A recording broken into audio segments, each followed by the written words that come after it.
Hello everyone, welcome.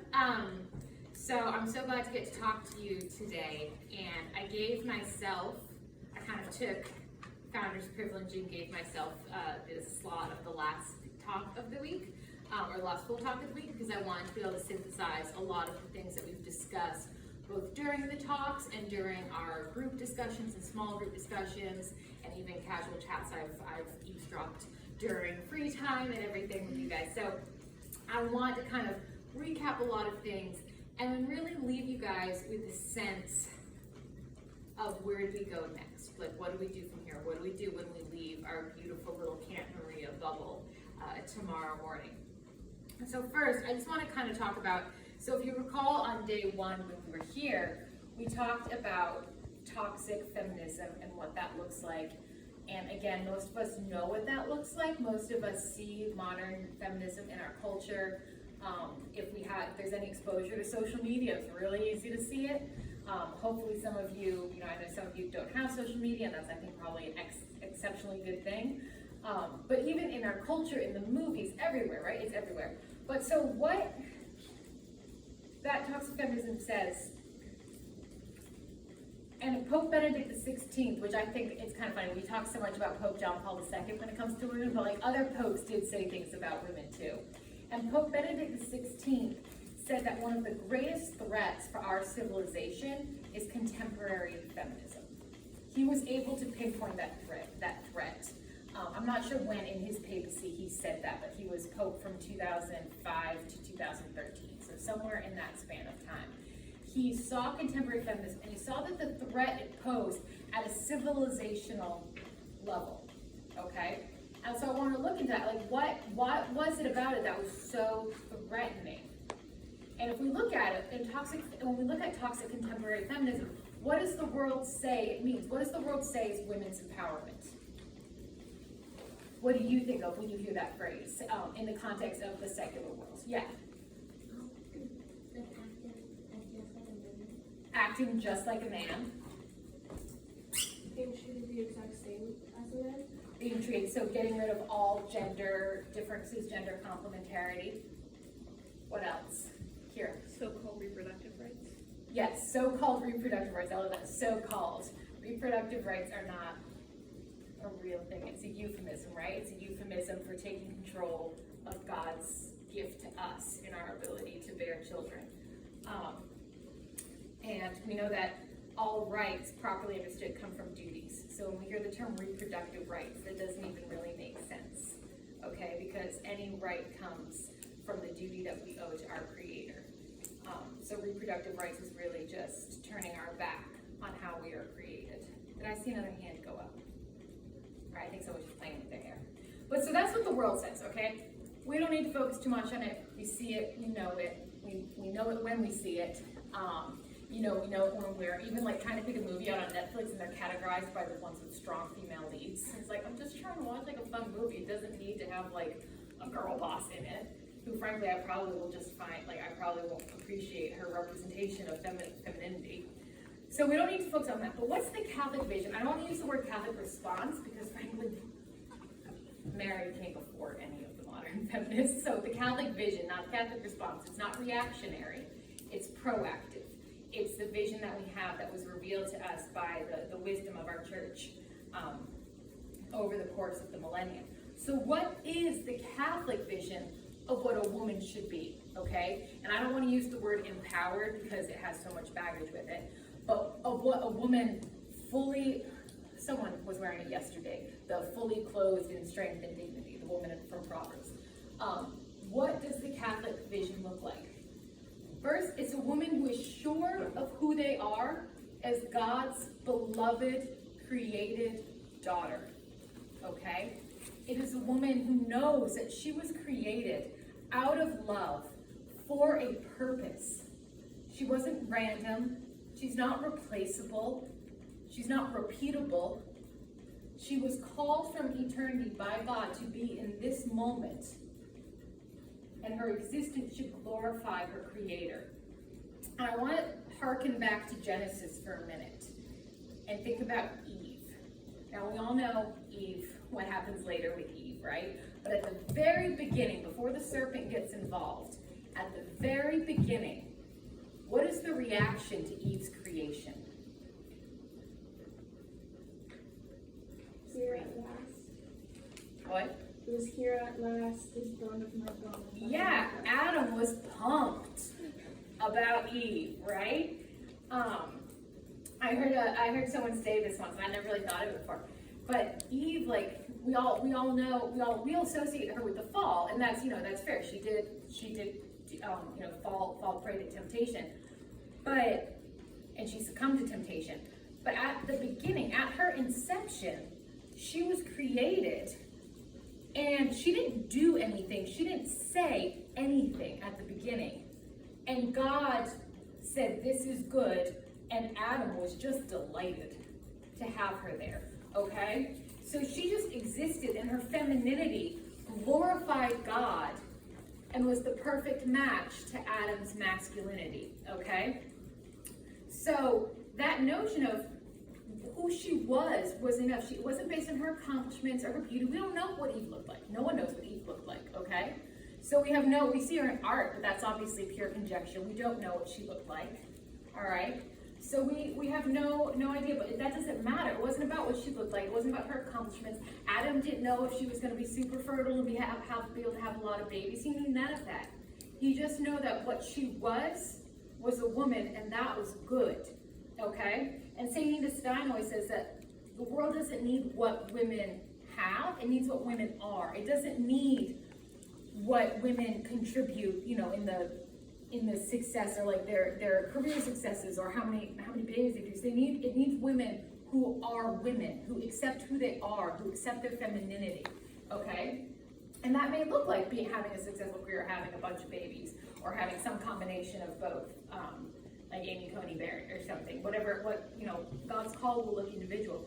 But it's about who she is, who a woman is. So women, the Catholic vision of a woman is a woman who knows who she is, knows how beloved she is, truly, truly, truly beloved, and has a sense of the supernatural, okay?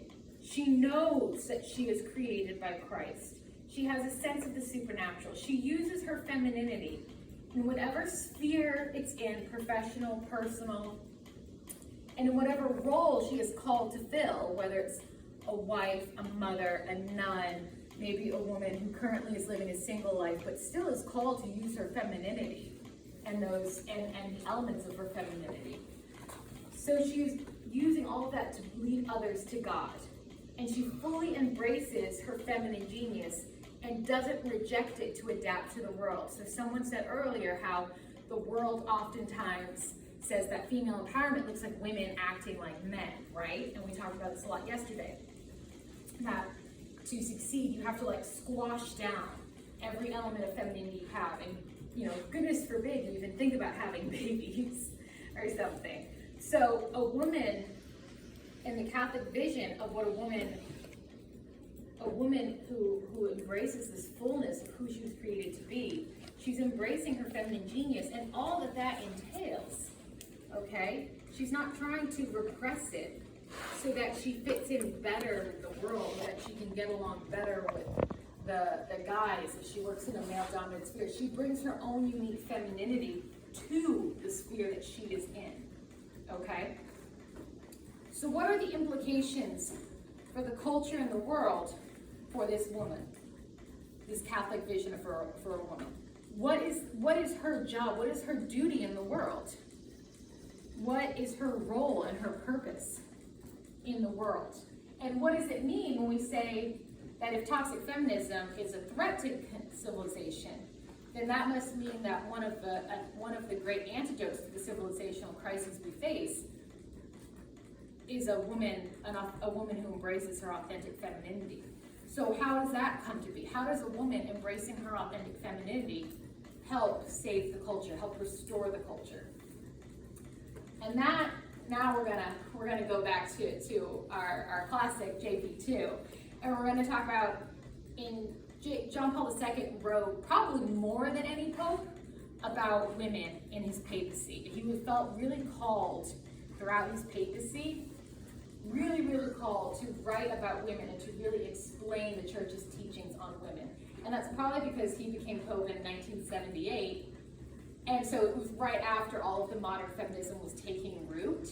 And so there was a lot of confusion, okay, about what the church was saying. And was it just that the church was backwards and antiquated, or was there actual wisdom? And obviously it's the church, there was actual wisdom.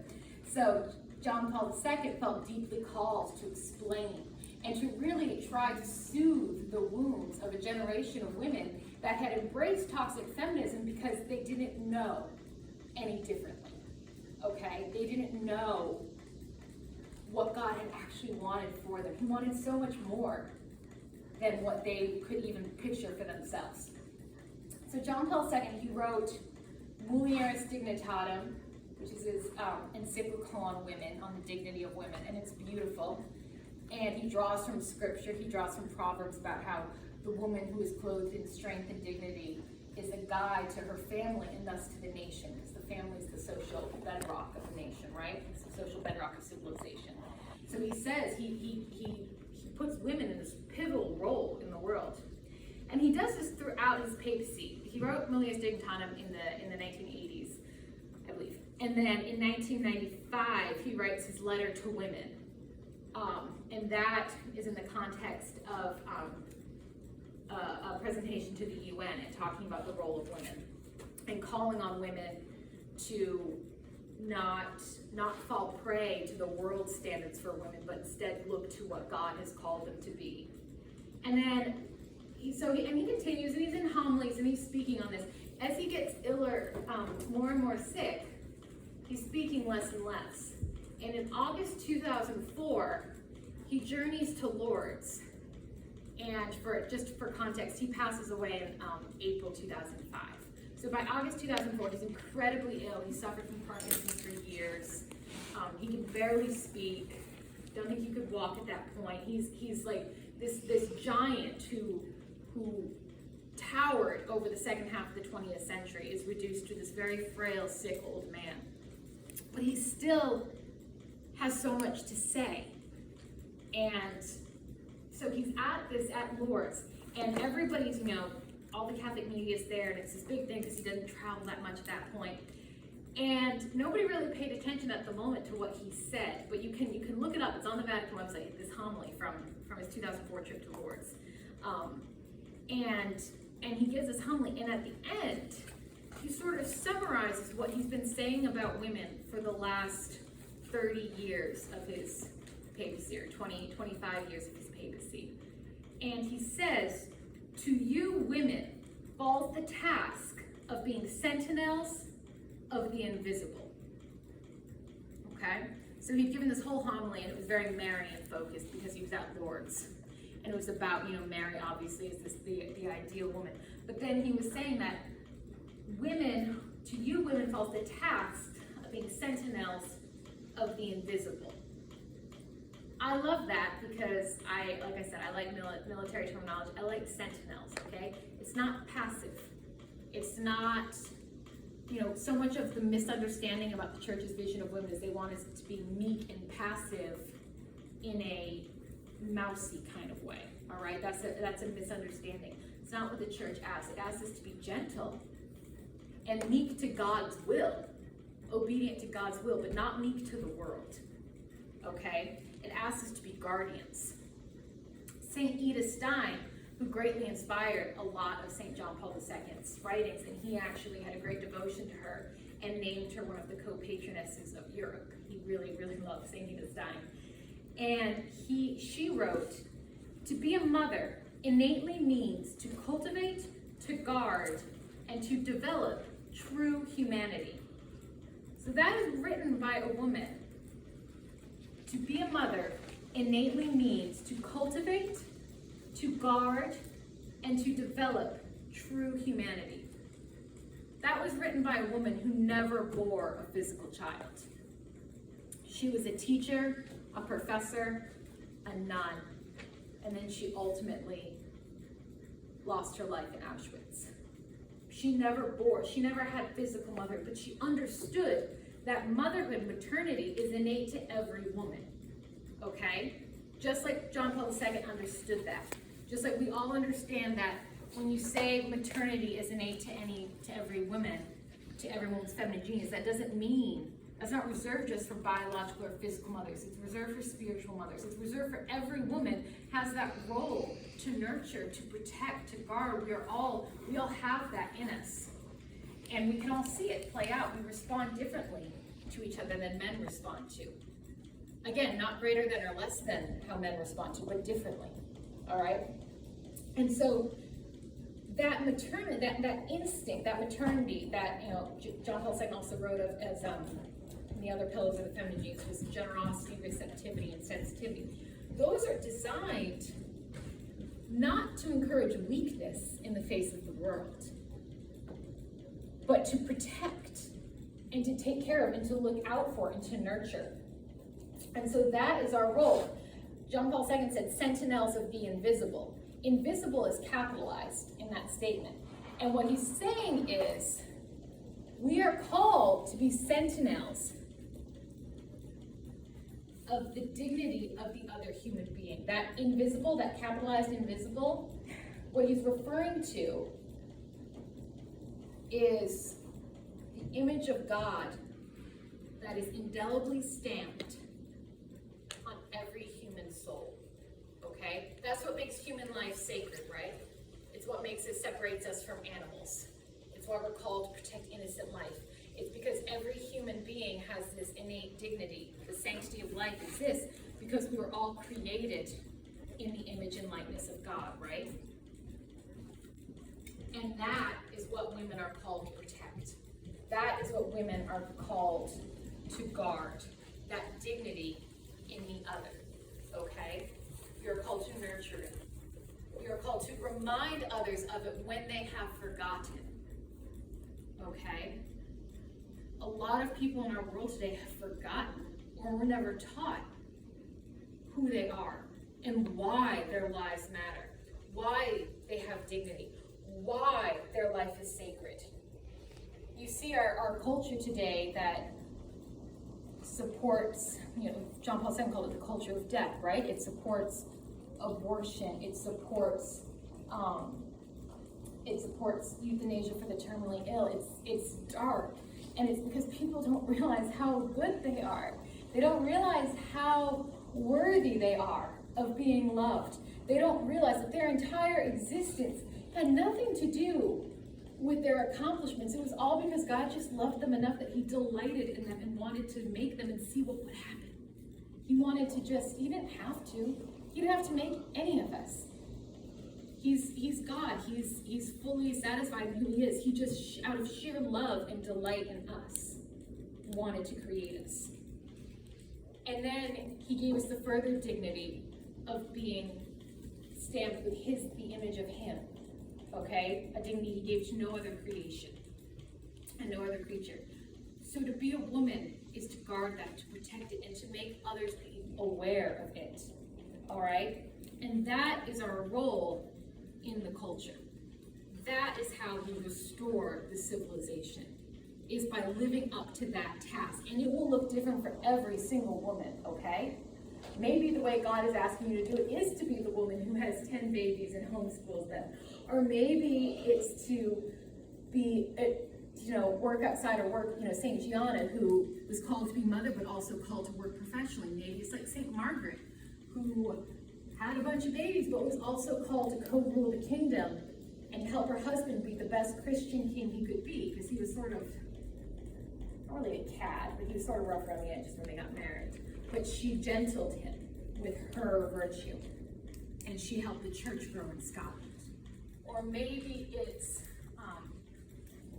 how we look to Mother Teresa, who modeled it, or the great saints that we have who didn't have children. St. Vincent, obviously, is an example.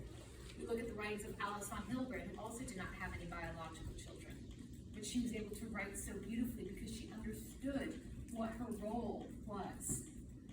And as long as we are attuned to what God is asking us to do, and we don't fight it, fighting God's will in our lives is where the misery comes from, okay? It's where we start faltering and start being unsure of our path.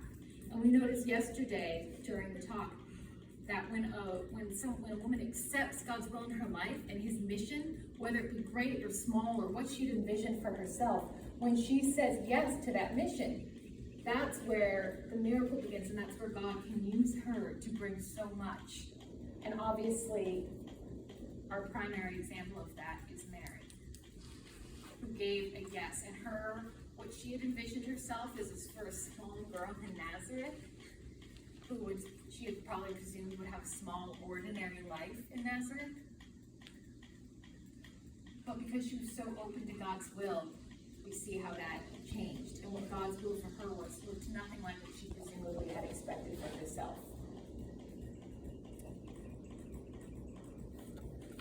Now, we have this job, we have this duty. And it was a duty that was rightly given to us when Eve was created and femininity was created. But before the fall, there wasn't the need to defend and to protect, right? It was peace, there was harmony, there was unity with Christ. And then the fall happened.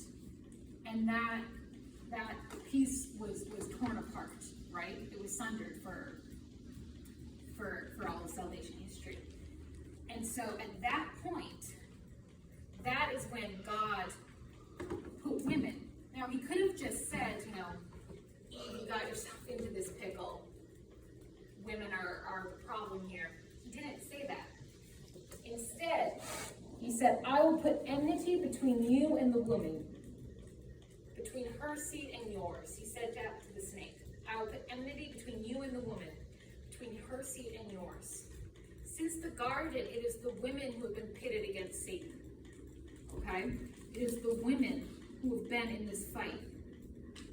St. Eva Stein also wrote, women are given a particular duty to struggle against evil and to prepare for the spiritual restoration of our life. So because of the fall and evil entered the world, women were then called upon to use their femininity, not just to exist and smile and make Adam happy, but to protect and to defend that which had been destroyed, that which had been nearly destroyed. And if you look at it, I mentioned, I think yesterday or 2 days ago, the scene in the Passion of the Christ where, and some of you may not have seen that, it's a very mature interpretation of the Passion, so that's deferred for parental guidance on when you can watch that. But if you ever do watch it, or if you have seen it, you'll notice that when Christ is carrying the cross to Calvary, Satan's walking in the crowd, and Mary is walking on the other side of the road. And it's Mary and Satan who have locked eyes the whole way. They fall into step across the street from each other, and Mary stares down Satan the whole time the Son is carrying the cross to Calvary. And if you look at Mary in art, she is the woman who crushes the head of the serpent. In artwork, she's frequently shown the serpent beneath her feet. It is her who has been crushing it. So Eve distorted her femininity, right? She was given this gift, and then she fell prey to temptation. God, in his great mercy, has given women the chance to redeem that. And he did it through Mary, but by placing this call on women to redeem the distortion of femininity wrought by Eve, to redeem it by protecting, and to being the guardians against Satan and protecting Satan preying on humanity. Obviously, this mission is under attack. It's been under attack since the fall. And it's under attack in very visible ways right now in our world. Femininity is deeply under attack in the modern world. And that is why Pope Benedict, 10, 15, whenever he said that about toxic feminism in the early 2000s, that was what he was saying, was that's why toxic feminism is such a threat to civilization. Because it has always been women who are supposed to guard and protect against, ever since the garden. And if women let that down, then the civilization fallout is unbelievable. The civilizational fallout is unbelievable. And Satan knows that. That's why he knows that women are the ones to prey upon. Obviously, men deal with temptation as well. But there's a deep civilizational unsettling when femininity falls prey to Satan. And we talked about that yesterday and why abortion is such a great, great evil. obviously any murder is evil. Any murder is terrible. Obviously any genocide is horrifying and one of the greatest evils of our world. When abortion is the genocide of mothers against their children, though, right? So it's this sundering of what should be the most sacred. It's not just a king or a ruler who's betrayed his people or has inspired hate against a general group of people. It's the specific sundering of the relationship between a mother and the innocent child she was entrusted with by God. Okay, and it's her rejection of that life. And again, there's many factors that lead into that decision. But at its heart, that's what abortion says. It says it's all right for a mother to end her child's life, for a child who's relying on her and wholly dependent on her. And so that is obviously the greatest attack on femininity. It's the most obvious one we see. But we see it everywhere, that Satan knows the threat. And so that's where we see femininity under attack, and beauty is under assault. Okay, beauty brings people to God, right? Think of the music, the art, the literature, the architecture of our world today. Modern art. Modern music, I know there's lovely, catchy music out there, but broadly speaking, think about the caliber of music. Does that music lift the soul? Does it point you to the transcendent? Think about that compared to what was created 100, 200, 500 years ago. You think about when Christendom was at its height in Europe, the great cathedrals that were built, because people understood that beauty was meant to bring people to God. Women understood that beauty was supposed to bring others to God. And so beauty is under assault. There's so much ugliness in our world. There's ugliness in our discourse. There's ugliness in the way women treat each other. There's ugliness all around us. And it's because Satan knows. He knows that it's really hard to deny God when you're surrounded by beauty. True beauty, okay? And so think about how our society and our world, our culture, manipulates to push women to distort their femininity. Obviously, the obvious one is abortion that we talked about, but there's other ones that are insidious. They're less obvious. They don't inspire necessarily rallies and protests and marches. There's contraception, right? Which tells a woman not only that her fertility is a gift to be rejected and her maternity is to be rejected and squashed and repressed, but also that there's no call upon a man to be virtuous, right? There's no responsibility given to the man. Contraception removes fatherhood from a man's natural. Normally, the way it has always been is women and men waited to be stable and married before they engaged in any kind of sexual intercourse because that could make a baby. That was how it worked. So you waited until you had a man who was stable and committed to you. But now with contraception, it takes everything out. The baby suddenly becomes the result of like a malfunction, right? If the contraception fails. And the man doesn't have to bear responsibility, okay? He can indulge his basest instincts without being called to protect and nurture the woman. And the woman can indulge her basest instincts without having to think about maternity, without having to think about a life she may bring into the world, without having to think, will this choice bring virtue to either one of us? And then other things, as simple as coarse language.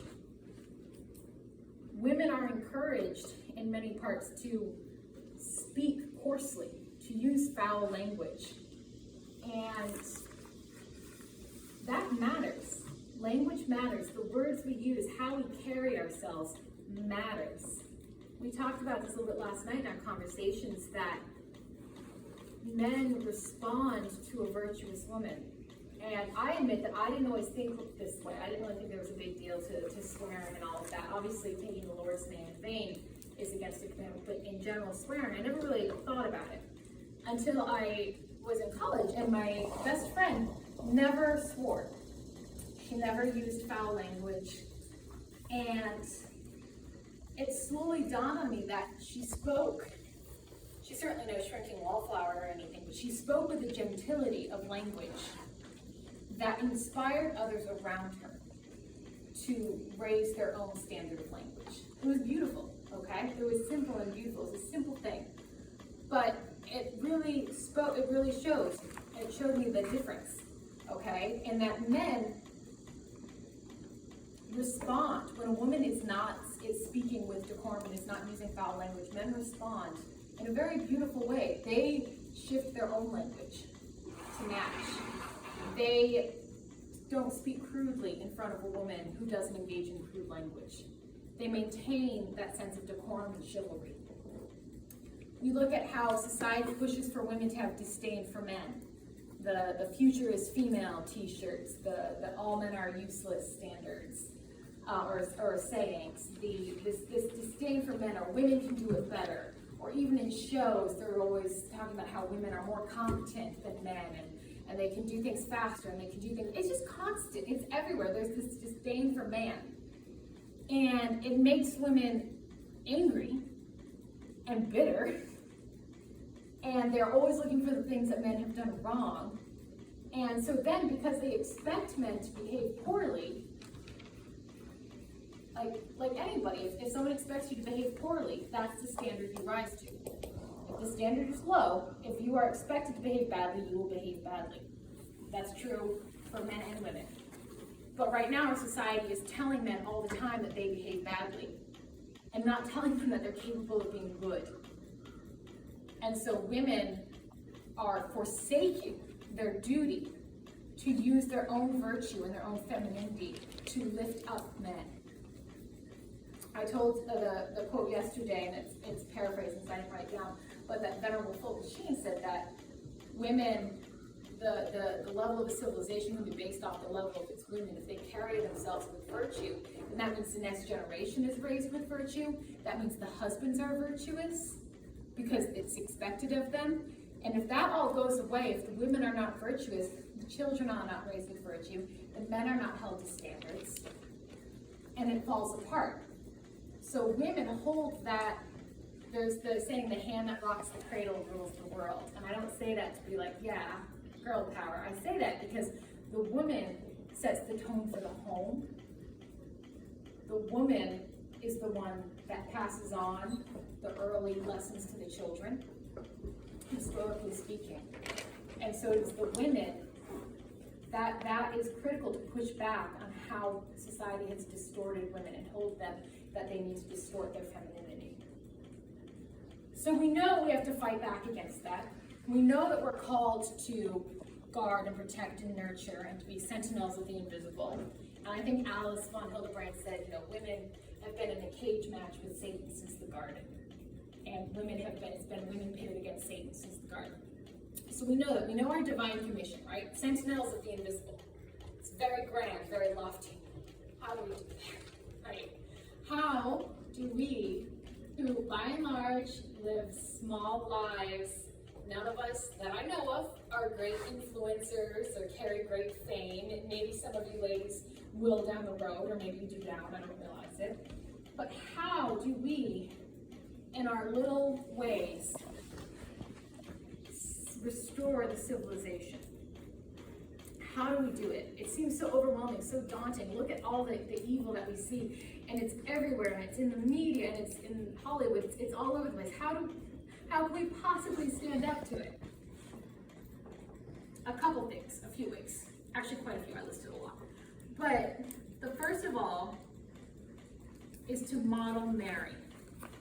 Mary, and St. John Paul II, in that same homily at Lourdes, he talked about Mary's contemplative nature, and we know that, right? Mary went home and pondered all these things in her heart. It said over and over in Scripture, Mary was the greatest contemplative, one could argue. But she also was practical. She had practical love. And I love that statement, practical love, because we think of Mary, and again, sometimes we think of her just like sitting there and passively watching all of these things that Jesus did, and just like kind of going along with it. But she responded. She was a woman of action. And if you read in the scriptures, so Gabriel came to her, said, will you take on this great role that God has prepared for you? And she didn't like dilly-dally. She didn't say like, I have to think about this. I have to know. She said, she asked one clarifying question and then said, okay. There was no, let me go think about this for 30-day retreat. You know, she was a woman, she had spent her life preparing herself to follow God's will. So when God called upon her, she was ready, and she did it. So not only did she answer very quickly to a very large question, because she already had prepped the faith, but then it says, the angel says, your cousin Elizabeth is in her 6th month. So Mary, who just got this like earth-shattering, life-changing, unbelievable news, doesn't even take the time to, reflect on how her life is going to change. It says she went in haste to the hill country. So she popped out, again, not knowing how this pregnancy was going to look for her. She scurried right off by herself to the hill country to go help her cousin, because that was what God asked her to do. There was no waiting around. There was no, let me see if Elizabeth needs me. She did it. And she does that throughout the scripture, because she's combined her prayer and her contemplation and her openness to God's will with action. Okay? And she does it at the wedding feast of Cana. Jesus' first miracle, right? She's the one who says, can you do this? And it always seems when you first read that Jesus is kind of disrespectful, because he's like, woman, it's not my time. That is more of a poor English translation. He was not being disrespectful. But I think it's so fascinating that Jesus' first miracle, this is the Son of God. His first miracle is because his mom asked him to save a couple from social embarrassment. She wasn't asking to save a baby or to make a blind man see or heal, all of these are great miracles that he did. It was literally, she was a worried mother who saw that this poor bride on her wedding day was going to be very embarrassed. And she asked Jesus to help. And I think that's such a great comfort, because how many of our problems seem so small in relation to the world, right? But Mary's a mom, and she has this practical love. She has a mother's heart. So she's never going to dismiss it and say, well, that, get a grip. You're not living through a war, at least, so you're fine. She's not going to say that. She's going to look at it, and she's going to say, let's help, right? She has practical love. So we model ourselves off of Mary's contemplation and practical love. So the first step of that is pray. Get to the sacraments. Go to confession frequently. Get yourself in front of the Blessed Sacrament for adoration. Get to know Jesus. Do all of the groundwork to build that relationship with Christ and open yourself up to him, so that when God makes his will known to you, you are ready to do it. Right? You're not scared. Whether it's which college you think God is calling you to go to, whether it's discerning whether or not to date that guy in a few years, okay? Whether or not down the road, ladies, it's whether or not to marry this guy, whether or not it's to pursue this job, whether or not it's to have, how to be open to life. All of these things. You can't do that. You cannot be prepared to go forth and do and fill out your duty as a woman if you have not spent the years in prayer and reflection and opening yourself up to God's will. Okay? So pray, get to the sacraments, read spiritual reading, good spiritual books, okay? The confessions, the great spiritual works. Befriend Mary and the saints. They're there for you. They're there to be your friends. We heard the great litany of female saints that the Given Institute has. Learn the women in those saints. They're great guides. They're great friends. Also, there's great male saints too. I know one of you here has the confirmation saint of Saint Padre Pio, and he's a great one. Get to know the saints. Get to know how they lived in worlds wrought by sin and how they came out of it. Okay? And then in your own, when you've done all that and you're kind of spiritually primed, look at your own behavior. Okay? And you should be doing that simultaneously. Don't wait until you've gone to adoration this X number of times before you start thinking about how you behave, right? Simultaneously, but know your vices. Know what you are prone to do. Are you prone to gossip more? Do you like to talk about other people? Are you prone to anger? I have a terrible temper, okay? And I'm wildly impatient. So those are vices that I know that I have. Are you more prone to compare yourself with others and be envious? Okay?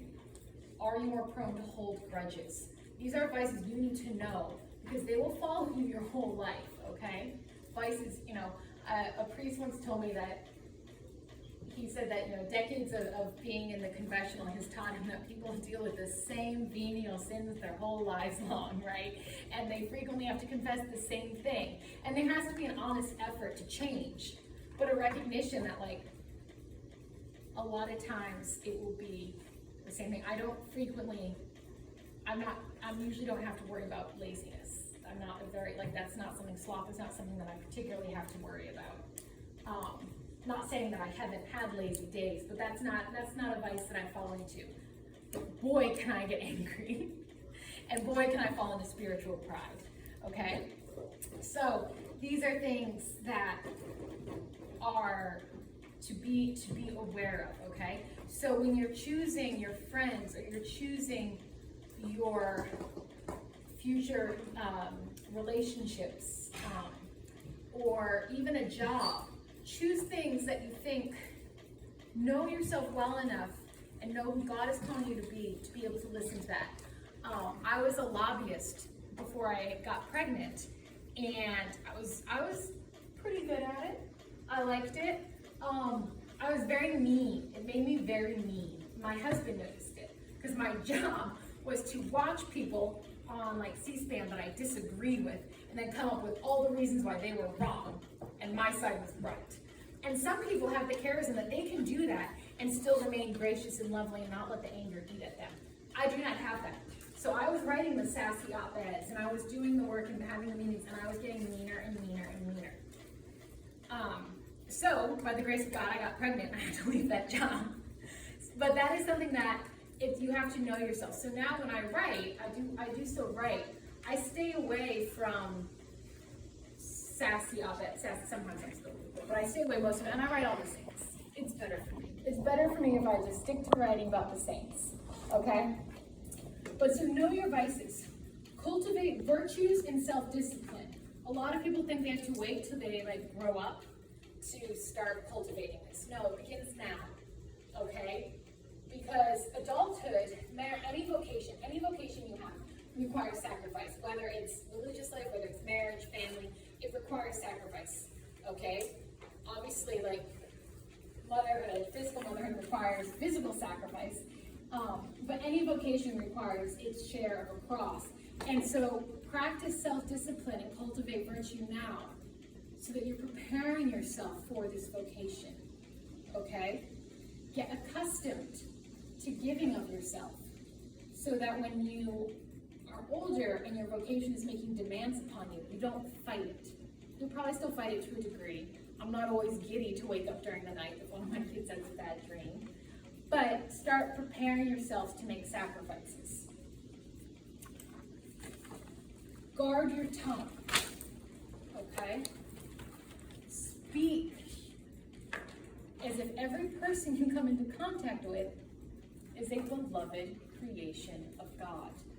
And He loves them just as much as He loves you, okay? That does not mean condone bad behavior. It does not mean condone that which you know is wrong and which you know the church teaches is wrong. But it means to speak, knowing that even if the life choices that the person you're talking to or that they're making are not in keeping with what God teaches, with what the church teaches, doesn't mean God loves them any less, okay? Think about the parable. God rejoices more about the sinner that comes back to the fold than little miss goes to adoration every week. He loves that too, and He loves that, and He rejoices in that. But He rejoices as well when the sinner comes back. He's waiting, He's begging for them to come back. So don't speak with them with anything less than that dignity, okay? Again, that's our role as women, is to guard the dignity of others, even when they are living in a way that does not guard it themselves, okay? If they're living in a way or choosing actions that are beneath their dignity, it is your job to remind them of who they are. And sometimes that doesn't mean a lecture. Sometimes it means through your own actions, okay? But always guard your tongue. Be unbending in your faith, but gentle in your expression, okay? Train yourself in habits of friendship. So right now you all are too young to be thinking seriously about marriage, but you're not too young to be cultivating good, strong, beautiful, virtuous friendships. And friendship is something you have to train yourself in, okay? You have to train yourself to be a listener. And I can always tell when I'm with people who weren't taught to be a good friend because they don't pay attention, they're not considerate. When they talk to you, when you talk to them, you can tell they're already thinking of the next thing they're gonna say. They're not listening to you. Train yourself to listen. Train yourself to remember the little details in someone's life, okay? We all want to be known. We want to be loved. Women are uniquely positioned to do just that. So train yourself to do that, to remember the little things about your friend. Remember when she's having a bad test and bring her like a snack that day, okay? My roommate in college liked to stress eat baked goods. So I learned to always have baked goods ready if there was like a crisis.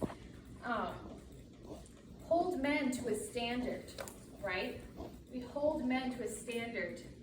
We use it with our behavior predominantly, okay? Carry yourself in a standard that indicates your dignity and how you expect men to comport themselves and protects their dignity as well, okay?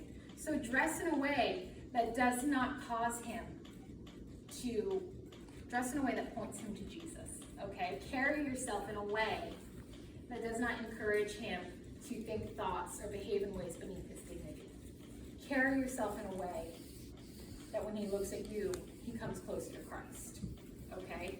And that goes for everyone, not just the man you're dating, but like the group of guys when you're in a coffee shop with your girlfriends. You carry yourselves accordingly, all right? They will notice. Again, you don't have to lecture a gentleman. If his behavior towards you is inappropriate, by all means, call that out. But it doesn't have to be lecturing to raise the standards around you. You can start with your own behavior, okay? When you're dating a man and there needs to have discussions, by all means, have those discussions. But for right now, use your behavior and just watch the effect that it has when you elevate those around you, okay? So those are practical things you can do now. Okay, this isn't later down the road when you're discerning marriage and when you're expecting your first baby or where you're doing marriage prep or you're preparing to enter the consecrated life. Those are things you can do now as 13, 14, 15, 16, 17-year-olds, okay? And it's never too early to start doing that because from the moment we are born, our job is to get to heaven and to protect others and help them get to heaven, right? And that doesn't start when we turn 18 or when we graduate college. It starts the day we're born. Obviously, well, babies, they're so cute, they naturally like point everybody to goodness. But when you've reached the age of reason, it's never too early to start developing these habits to prepare you to fulfill your role in the world and in the civilization.